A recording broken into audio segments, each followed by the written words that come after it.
Ayat kemarin kita sudah pelajari dan kita ketahui bahwa perang Ahzab atau perang Khandaq, ayo dihafalkan. Perang Ahzab atau perang Khandaq. Perang Khandaq itu perang yang dilakukan oleh kaum Quraidah, kaum Romawi, dan juga kafir Quraisy. Tiga kelompok ini ingin merebut apa? Madinah. Maka pada saat itu jumlah kita sedikit, jumlah mereka banyak, dibuatlah Khandaq. Maka kemudian diistilahkan perang Khandaq. Khandaq itu apa? Paret. Jadi paret itu dibuat sedalam-dalamnya mengelilingi kota Madinah. Ketika mereka akan masuk ke kota Madinah, maka mereka harus melewati Khandaq ini.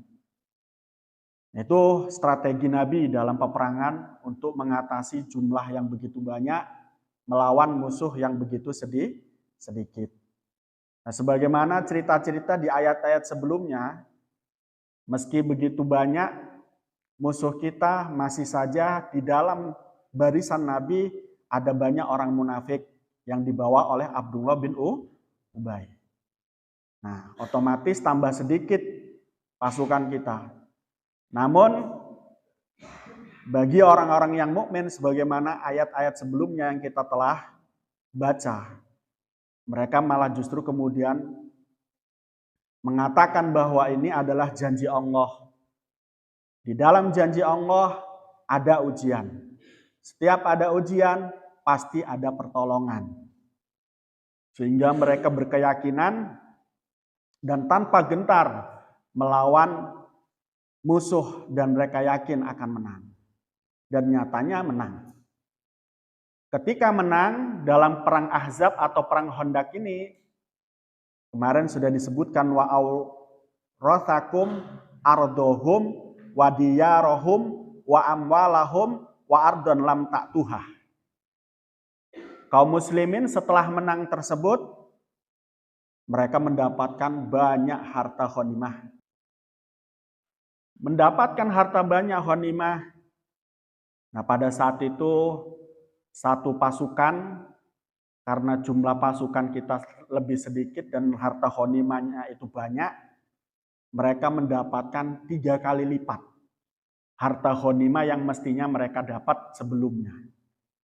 Nah, tentu ini adalah satu hal yang menarik bagi pasukan perang dan juga keluarga pasukan perang.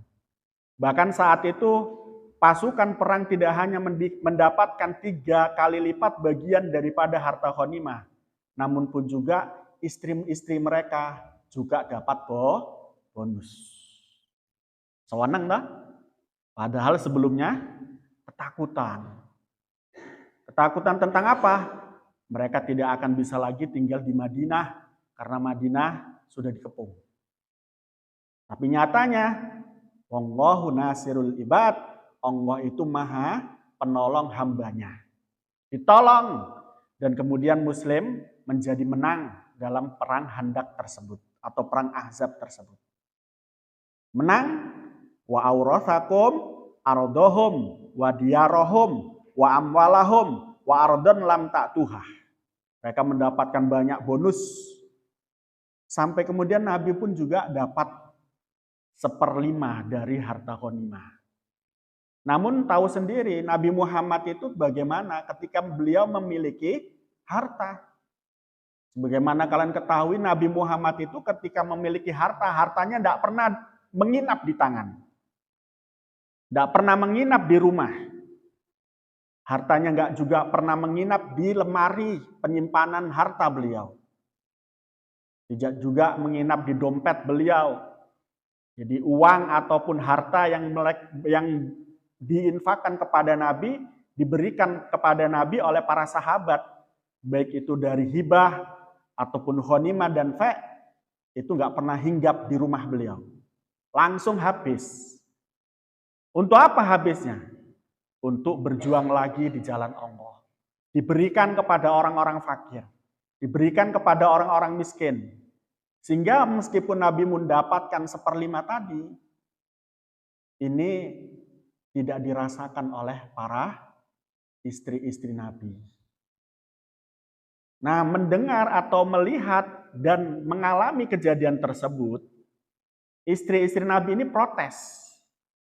Wahai Rasulullah, kami pingin dong sebagaimana istri-istri pemimpin yang lain yang punya banyak harta.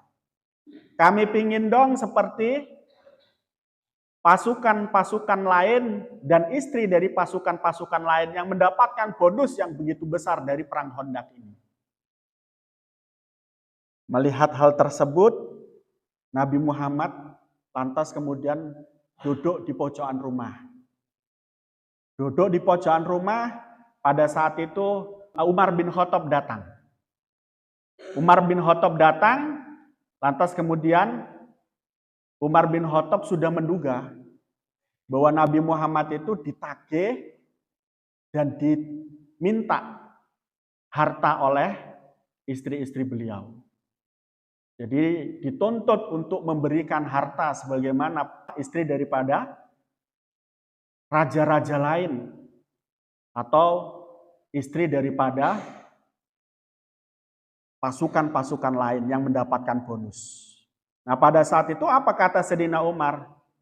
Sayyidina Umar marah kepada istri-istri Nabi Muhammad. Termasuk juga di dalamnya kan ada putri beliau. Siapa itu? Sayyidah Hafsah. Sayyidina Umar marah. Tidak hanya Sayyidina Umar yang marah, Allah menegur para istri-istri Nabi Muhammad yang ada 9 tadi. Dengan mengatakan, Qul li azwajika in kuntuna turidnal hayatad dunya wa zinataha fata'alaina ummatikunna wa asarah kunna sarohan jamilah.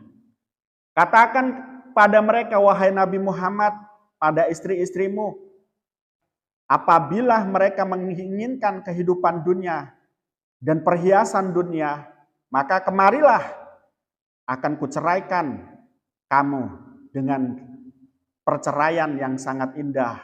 Saya tolak kamu tanpa membahayakan kamu semua. Tetapi wa in kuntuna ridna Allaha wa rasulahu wa darul akhirah fa inna Allaha a'adda lil muhsinati minkunna ajron adimah. Tetapi kalau seandainya mereka menginginkan Allah dan Rasulnya dan begitu juga menginginkan akhirat, maka sesungguhnya Allah berjanji kepada orang-orang yang berbuat baik, mereka akan mendapatkan apa? Ajron adimah, mendapatkan surga kelak di akhirat. Jadi istri-istri Nabi ini beda dengan istri-istri orang biasa. Istri-istri orang biasa boleh protes kepada suaminya untuk meminta dan menuntut apa yang kemudian dia harus minta dan tuntut. Tapi istri-istri Nabi, karena mereka adalah pasangan dari seorang Nabi yang memiliki kemuliaan dan memiliki sifat yang mulia, maka mereka pun harus mempunyai sikap mulia. Gak kedunian. Termasuk meminta dan menuntut kepada Nabi terkait tentang perhiasan, harta ghanimah, harta fe, dan lain sebagainya. Ini juga dilarang oleh Allah. Karena termasuk juga itu adalah duniawi. Lihat saja Nabi Muhammad, tadi saya katakan bahwa Nabi Muhammad itu ketika punya uang, ketika punya harta, hartanya tidak pernah berada di tangan beliau. Sedetik pun. Tidak pernah harta dan uang yang beliau dapat itu berada di dompet beliau. Karena ketika beliau memiliki harta atau uang, beliau langsung tasarufkan di jalan Allah. Ini yang kemudian Nabi Muhammad menjadi miskin. Tidak punya apa-apa. Makan, kalau ada makan, kalau nggak ada nggak makan. Itu Rasulullah. Sampai pernah nggak makan 3 hari. Kemudian perutnya diganjal dengan batu. Diblubet dengan kain. Batu tersebut untuk mengganjal perutnya agar ketika beliau berjalan lambungnya nggak kocak-kocak. Itu Nabi Muhammad. Maka istri pun harus menyeimbangi beliau. Beliau orang mulia, istrinya juga harus orang mulia. Maka wajar manakala mereka istri-istri Nabi dan Nabi Muhammad itu menjadi orang mulia. Betul nggak? Kita diuji semacam itu tentu tidak mampu. Mbak-mbak besok punya suami, suaminya guru TPQ, sing kadang-kadang dapat bisaroh dan kadang-kadang nggak dapat bisaroh. Dapat bisaroh kadang-kadang hanya 300.000. Tapi kalau nggak ngaji, kalau nggak jadi guru TPQ, nggak ada yang ngajar. Kamu nuntut kepada suamimu yang semacam ini kondisinya, itu dosa mungkin. Itu berdosa.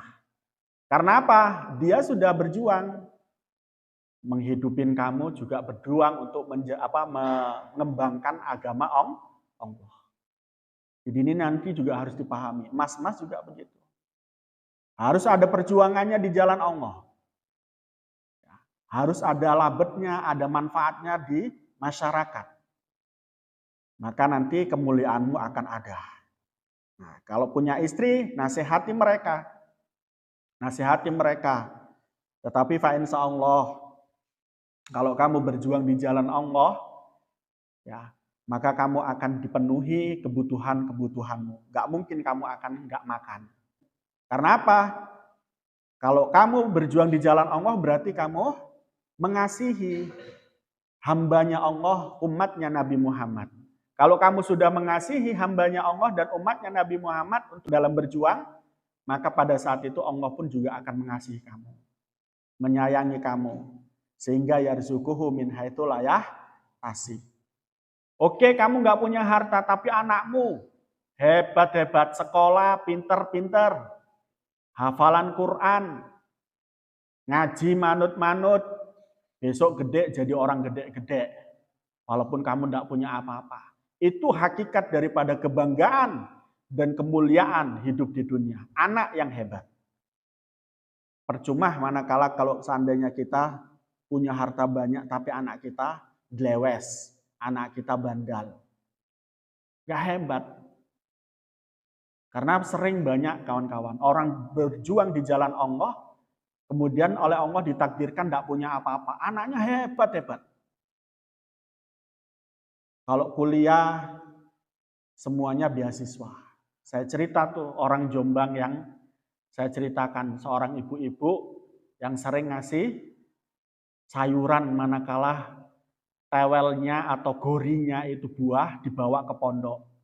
Manakala kelapanya itu ada yang tua, itu dibawa ke pondok. Meskipun sedikit. Tapi dibawa ke pondok untuk memuliakan santri. Nah, ini yang saya ceritakan bagaimana anaknya. Anaknya semua dapat beasiswa. Dan tiga itu hafal Quran. Perempuan semua. Ini hakikat daripada kebahagiaan dunia wal akhirah. Ini kebahagiaan dunia dan akhirat. Bukan yang punya mobil, bukan yang punya rumah mewah. Kebahagiaan itu lahir di sini. Memiliki anak yang hebat-hebat. Maka kamu termasuk bagian daripada tujuan orang tuamu ingin mendapatkan kebahagiaan dunia akhirat. Sehingga kamu dimasukkan ke pondok. Maka manut-manut sama yai, suruh ngaji yang ngaji, suruh sholat ya sholat, suruh sekolah ya sekolah. Ya, aja ngur dolanan, aja ngur karepe dhewe, aja mikirkan kesenangannya sendiri.